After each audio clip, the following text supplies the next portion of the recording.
Hello everyone, welcome back to the channel. I'm Tom Worth Jr. and I saw a couple of remarkable UN votes with the US this week. It happened a few days ago. I just got wind of it this morning because there was a vote that was 153 to 1 in the UN, with the US being the only country to vote against the resolution. And then there was another resolution where we were the only one to vote against it.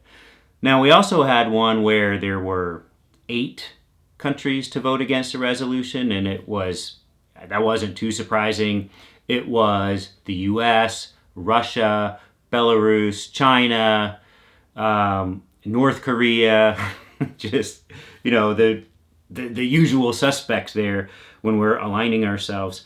But the things with one vote against it that the United States did, it's like, what is that? The UN does certain resolutions that are just kind of ongoing. They vote for things every year, vote on just to pass resolutions, just to say officially we still support these things, just to get everyone on the same page, make sure everyone's, just basically a check-in, which is shocking because the US is not checking in. In one of these, it has passed annually every year for 33 years. And I mean, you don't need a unanimous passing. You could still pass it.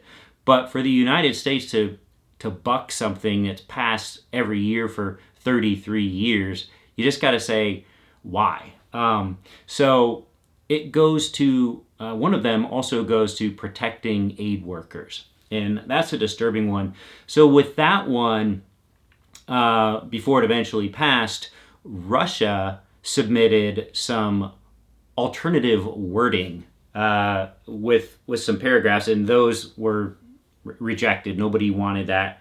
But the wording on that was one called the Safety and Security of Humanitarian Personnel and Protection of United Nations Personnel. And that passed 153 to 1. The United States was the only one against it. The Russian Federation was one of 6 abstentions. So they didn't vote against it like the United States did. They just didn't vote for it. So 153 to 1. It passed, but not before the Assembly voted on 2 draft amendments proposed by the Russian Federation. And the first one was defeated, 84 to 14. People don't want this amendment from Russia. And it would delete paragraph 38 of the text, which refers to attacks against humanitarian personnel as war crimes under the Rome Statute of the International Criminal Court. So again, Russia, who's not a party to the ICC, nor is the United States, they fear this organization because once they are not in power, these organizations can, and I believe will, come after them for war crimes that have been committed. And they don't want there to be actual wording of war crimes that they have committed and are intending to commit as we speak. So that doesn't surprise me too much.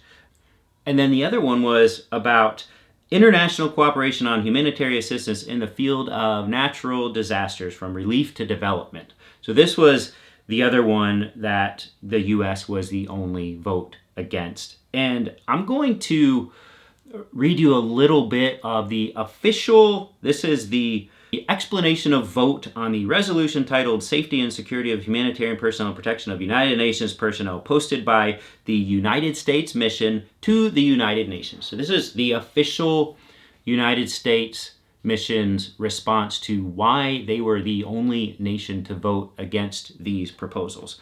Thank you, Madam President. The United States takes this opportunity to address 2 of the humanitarian resolutions under consideration today. Blah, blah, blah, blah, blah. In addition, the Trump administration has been clear that efforts to advance radical gender ideology in the UN will not be supported and, in fact, distract and directly undermine the real work, blah, blah, blah, blah, blah. This body, meaning the UN, continues to promote divisive and pointless language that fails to support international peace and security. This is what the United States representative to the United Nations is telling the United Nations. In contrast, the United States remains okay, blah, blah, blah, blah, blah. Turning to the second resolution on international cooperation and humanitarian assistance in the field of natural disasters, from relief to development, this is another example of a growing list of performative resolutions that detract from the United Nations' core mandate of maintaining international peace and security.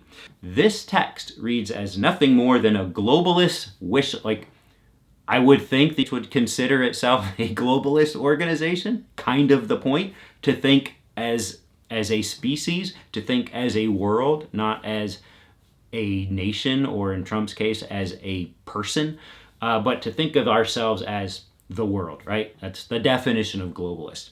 This text reads as nothing more than a globalist wish list of divisive cultural causes, including climate, sexual and reproductive health, gender, and the perverse donor recipient, blah, blah, blah.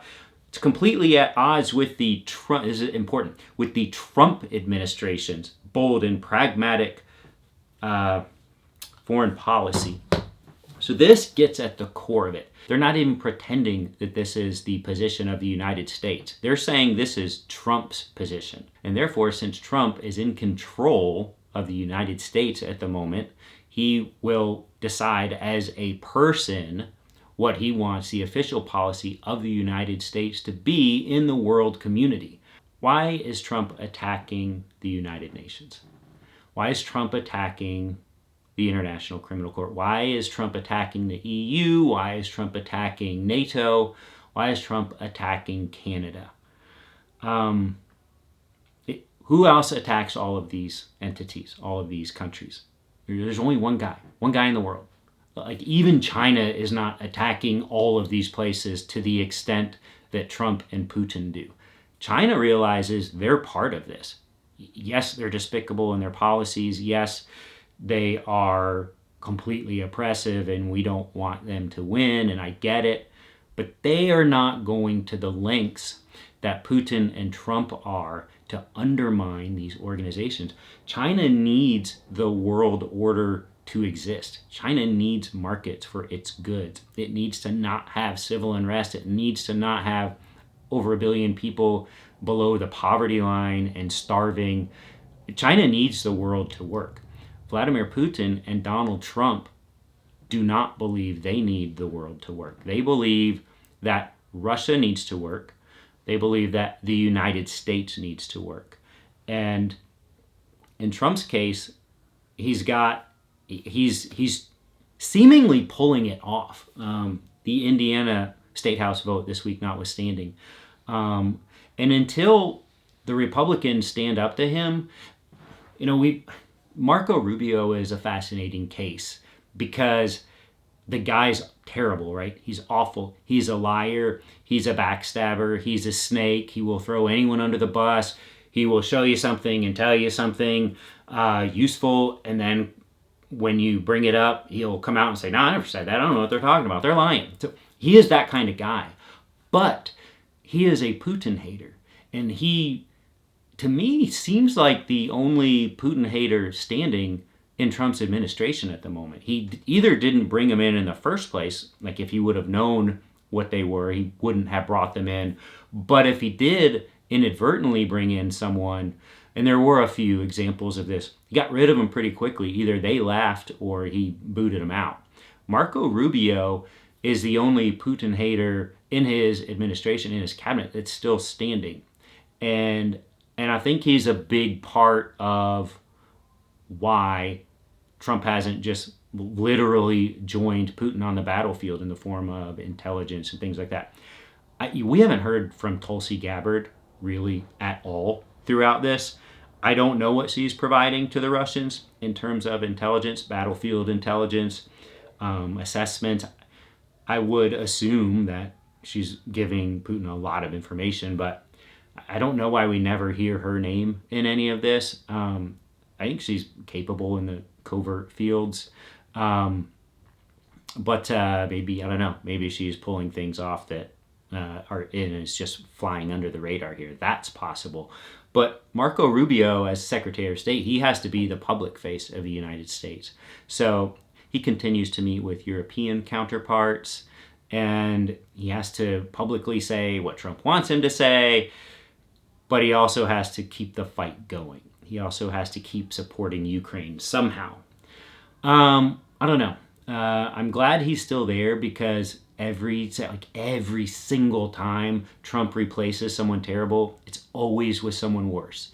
And that would definitely be the case if he ever replaced Marco Rubio. So I need him to stay there, I guess, for now. In the meantime, they will continue attacking these globalist institutions. Witkoff is over in Berlin right now, or he said he'd be there this weekend, speaking of globalist institutions, to talk about Ukraine plans. So anytime he is in a European capital and not Moscow, that's a win, I think. So I'm looking for news out of that. I haven't seen anything yet. If I see something interesting, I'll come on and put out a quick commentary on it. That's it. If you all like this stuff, please give it a like and a subscribe. Share it if you would. Comment, definitely. Hearing a little bit more from some Trumpers, which is awesome. Not as much as I used to still. I mean, they used to be coming out of the woodwork.